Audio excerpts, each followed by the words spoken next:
ప్రజా express news. వామపక్షాల రైతు సంఘాల ఆధ్వర్యంలో దేశవ్యాప్తంగా కార్మికులకు కేంద్ర ప్రభుత్వం నరేంద్ర మోడీ 44 కార్మికులు సాధించుకున్న చట్టాలను 4 లేబర్ కోడ్లుగా తీసుకురావడం జరిగింది. 4 లేబర్ కోడ్లు రద్దు చేసేంత వరకు, కార్మికులు రద్దు చేసేంత వరకు నిరంతరం నిరసనలు, ధర్నాలు చేస్తామని పిలుపునిచ్చారు. అందులో భాగంగా కేంద్ర ప్రభుత్వం రైతులకు 3 నల్ల చట్టాలను తీసుకురావడం జరిగింది.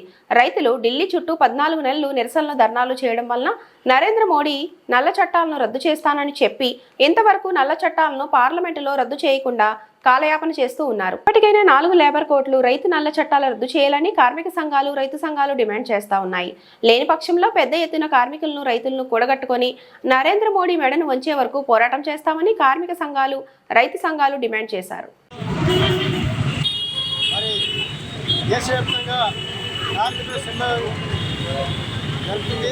ఆ సమ్మెకు సంబంధించి సోమప్ప సర్కిల్తో నిరసన కార్యక్రమం ఎమ్మెల్యే ప్రాంతంలో జరుపుతున్నాం.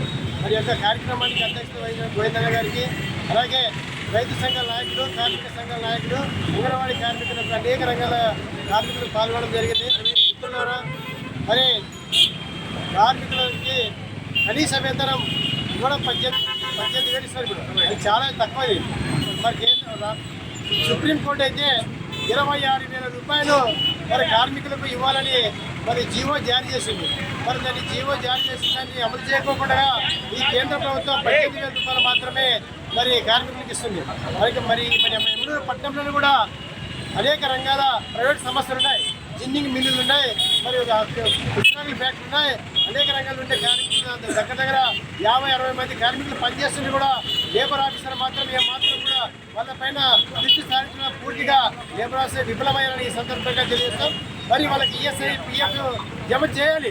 వాళ్ళకి జమ చేయకుండా మరి వాళ్ళు ఇప్పటి వరకు కాలయాపన చేయడం సరైనది కానీ ఇప్పటికైనా కానీ ఎమ్మెల్యే లేబర్ ఆఫీసర్ గారు వెంటనే వాటిపైన ప్రైవేట్ సంస్థలపైన దృష్టి సారించిన అవసరం ఎంతో తెలియజేస్తూ అయితే మాత్రం రైతు సంఘం జిల్లా